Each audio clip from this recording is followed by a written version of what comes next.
Today we have the pleasure of speaking with Mercedes Yvette. She's an actor and a model, and you may recognize her from America's Top Model. She was also in the Aviation Gin commercial that Ryan Reynolds did in response to the Peloton commercial that got so much flack. She's a big-time advocate for lupus. She has lupus herself, and today we're talking to her about the healthcare system and what it's like to have a compromised immune system in a time of crisis like this with quarantine. How are you? What's going on? I mean, we've had better times. I wish I was back in 2015 sipping rosé and had never had a worry in the world. But we're in 2020. The world feels like it's falling apart. I have basically lost all my jobs. I'm an actress and a model, and it's been really difficult in the entertainment industry to navigate this. They're trying to figure out ways of auditioning and shooting, and it's just super dry right now, and that's scary because we need to pay rent and we have daycare and all these other finances to adhere to. And I also have lupus. So this is a really scary time for me because I have a compromised immune system. Well, I think not a lot of people really understand what that means. So I'm really curious to get into that and how this is different for you as opposed to everybody else who's, has their own version of a struggle through this, obviously. I have lupus, and for people who don't know what that is, it's an autoimmune disease that attacks the body. It can manifest in many different ways in people, like rheumatoid arthritis and fatigue and major organ failure. And it's a scary time now to have an immune compromised body because, as you know, coronavirus is attacking people like me and also seniors. And we're trying to protect ourselves, but more importantly, the drugs also that are on the market are also being treated for COVID-19, and it's creating a shortage. Wow, I didn't know that. So the drugs that you would normally take for lupus is what they are using as response to the coronavirus. Correct. Yeah. It's crazy because thankfully I have a lot of amazing people in my circle, and I had found out in March that doctors in Korea and France were using hydrochloroquine, which is also known as Plaquenil, the brand name. And it's an anti-malarial drug. And I think it was just reported maybe about 5 hours ago that they're finding that it is really helping in COVID-19 because they were treating COVID-19 with a lot of different variant anti-malarial drugs like Ebola drug and then another drug, chloroquine, not hydrochloroquine. So now they're finding out that they're having great results with hydrochloroquine, also known as Plaquenil. And it's really scary for people like me who rely on this drug. Wow. So have you noticed, are you up for a new one, a renewal, and you're not able to get that, or has it not gotten there yet? So my friend kind of tipped me off that they were doing this in France, and she's like, hey, not to alarm you, but I think you should probably do a refill of your prescription. And I'm like, oh, that's a good idea. Didn't even think about that. And I did it immediately because right now I'm actually in a transition between insurance companies. So I had to pay a lot of money for a 1 month supply because I couldn't get my doctor to get on a phone call early enough. And then I just recently got a general practitioner, and I was able to order the drug because I'm kind of allergic to the generic drug. I'm not kind, I am allergic to the generic drug. So I have to take the brand name, and the brand name is more expensive, and you have to go through insurance hoops. And it's a absolute nightmare for anyone who's dealt with insurance companies, whether you're sick or you're healthy.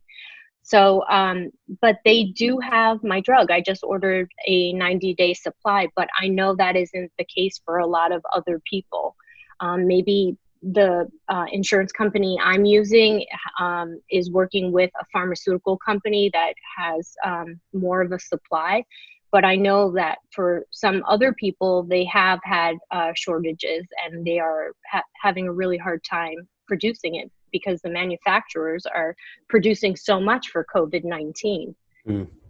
What strikes me is like it's so complicated because you're thinking about work. You're now a stay-at-home homeschooling mom, a wife. You're carrying all these hats, right? And now you have to get into the minutia of the healthcare system and really figure out how to navigate that from a place that you shouldn't be navigating. That's really stressful, and I would imagine there's a lot of anxiety attached to that. I guess to add one more complication to that whole situation is like, what's your routine? Are you going to the grocery store? Is your husband doing that? Is there it sounds like you have a support system around lupus, and other people kind of helping you out as well. Like, what's your routine like, and is it different from other people who don't have lupus? Yeah. Well, the thing is my husband wouldn't be working.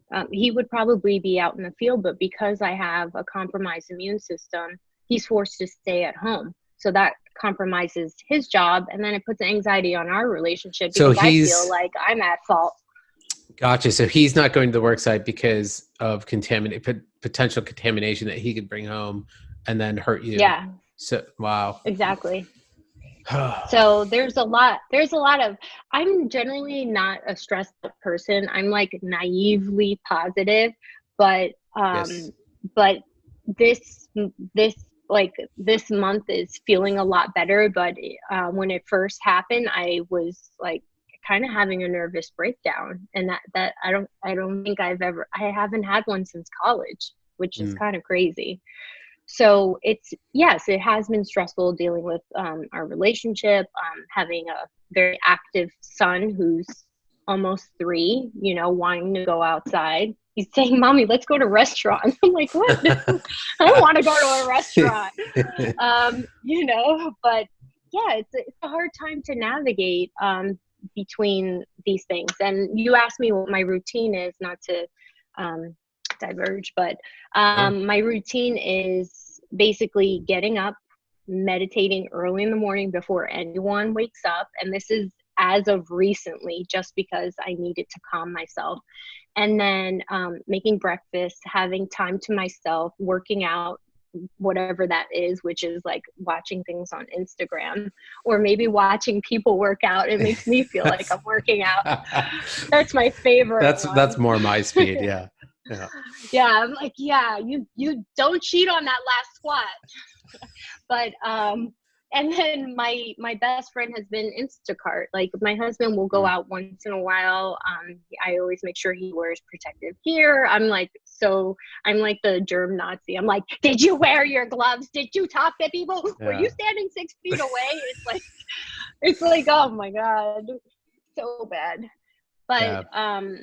But you have to take precautions like that, like anything is a threat. Like I used to have my mom come around a lot, and now we're both afraid to give each other because she's past 60 years old. She's very healthy, but still she's older, and I have an immune compromise. So we're like, stay away. And it sucks, especially for someone like me who's very social and loves to be around my family and my friends. And yeah, that's been the hardest over here too. Crew's 5, and we've never let her use a device. So it's been this whole and now she's on Zoom classes all day long, and it's this new world for her. So that was a bit of a learning curve, and that was tough for us as well. But yeah, first off, hats off to you for never having her use their device. That is we're realizing now it was a mistake. So For what we Oh thought my was a great God. thing is turning out to That's be. not a mistake. I Yeah. mean, that is incredible. Well, Please, like, you have guys do another the no Zoom thing. Disney. I think that's harder. Yeah. Well, not yet. He doesn't, he knows about it, but he's like not crazy about it. We You know, just I was did. all about Sesame Street, and he went to Sesame Street when he was young. So Ah, okay. shout out to Philly. Yeah. Is that your hometown? I don't remember. No, it's Jersey, but I think Sesame Street is in like Philly It or like is. South Jersey or Yeah. something like that. Yeah, Yeah, it is. Or yeah. was. I don't know if it still is, but What yeah. it is, we were there like last year. Oh, So okay. at least as of last year, So they is moved to Disney HBO, closing? but By they the didn't way, move out of Philly. right? Nice. So what are some of the positives, right? Like I think, you and I have talked Mm, about this too. And my wife and I always talk about this of like, I feel, and I'm gonna get repetitive if I say this too many times, but mm, I just feel like the world needed to breathe, the planet needed to breathe, our pace in life needed to breathe. I think we needed to kind of refocus priorities, and that was getting hard to do because technology moves so fast. We're working from our phones, so like it's kind of this 24/7 work cycle. I myself was away from crew quite a bit for work. We're traveling all the time, and now it's like it's kind of centered, right? So I like that part of this like scary time, but I'm also feeling like this whole series, right, came out of this. Like it's like we can't do the content we did before, and we can't do business as usual. So how do we do this in a sensitive, genuine way? And that's when I was like, well, let's start talking to people about their stories and like how this is affecting them and changing their lives, and let's get those voices out there, right? So that made sense for us. And I feel like everyone has that story of just, are you bettering yourselves? Are you reading more? Are you thinking of a new career? Like, so what is that for you? Like, what is the pivot, if there is one, for you? yeah, that's a good question. It's funny because everybody's like, "Oh, I have all this free time." Well, I don't, Where's and that? and yeah, and mostly with my friends that don't have children. So for me, it's been challenging because I'm like a school teacher and I want to make sure my son is learning because he's supposed to be going to preschool in August and then kindergarten next. And for me, it's like, what is my next path? And I was dabbling into photography for a little bit. And I think that's something that I'm going to probably continue and start ordering things online and practicing at home, because the event industry that I was using to supplement my income is completely gone at the moment. And I think it will breed new careers for most people. What that is for me, I have no idea. I think it's yet to come. Like my friend and I were in like pre-production for a show we were going to put out, and now we can't do it, or maybe we can, but we have to find another way. Yeah. And it's been really challenging. And I, not only that, creatively, I'm just like on LinkedIn 24/7. Like I need to figure out how to find my new income, Mhm. like thankfully my husband has a full-time job, but I've always been, like, I am woman, hear me roar. I'm gonna, hold my own. Plus, just because of my sanity, I need to talk to people and I need to contribute. That's Mhm. who I am as a person. So I don't know. I don't know what it's going to be for me. I wish I had Yeah. the answer. Um, but yeah, I don't think anyone should have the answer yet. I don't think they will. And I don't know that we're going back to normal, whatever that is. No, No. And I yeah, don't know that we should. Like, yeah. I agree with you. Like this has been sort of positive in the way that we are reconnecting with people we haven't in a long time, and that we really did need to slow down.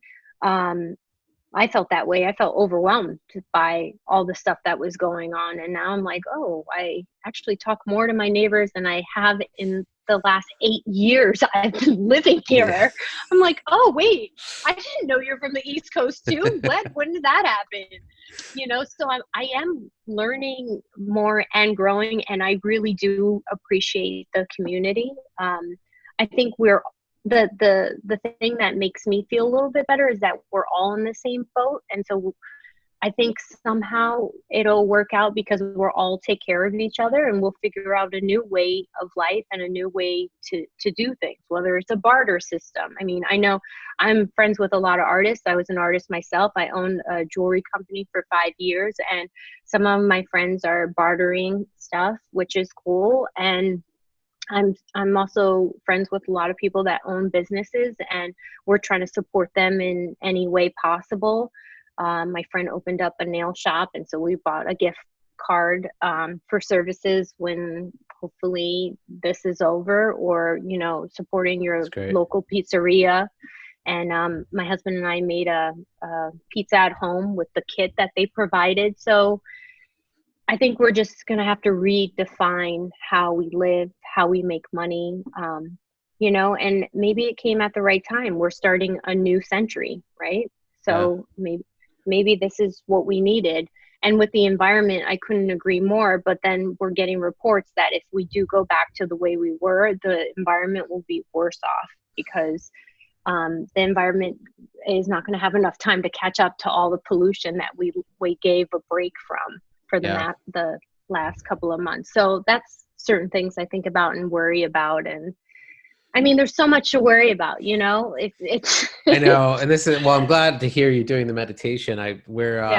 My buddy Andy, who's the co-founder of Headspace, we're going to be talking with him next week. Headspace, I love them. Okay. Yeah, we're interviewing him next week. So that's he was just on Fallon last night. So it was a great. He did a whole little meditation. I have to watch it. It was good. But yeah, and so that whole industry and like people who are helping like with mental health is booming. Rightfully so, because then people are finally like, I have to breathe and I have to take time to actually, like, I hate this word, but like self-care. Right? Like you really have to start taking care of yourself, because it's very easy to slip. It's very easy to have a panic attack. It's very easy to feel that doom and gloom. So I think if you're not super conscious of your mental state and your physical state, it could actually, like, it could really end up biting you in the ass. So I'm glad to hear you're meditating and slowing down a little bit. Yeah, that's another thing. Another thing is, this is like the perfect time to do it, because I don't know, for March, it was pure gluttony. I'm like, how much Netflix can I watch? It's going to get disgusting. How much, like, cookies? What am I drinking? I'm going to make these specialty cocktails.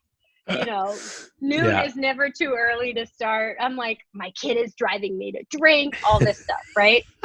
And as soon as April came, I'm like, okay, I don't feel good. I definitely having an immune compromise. I have to, like, eat healthier.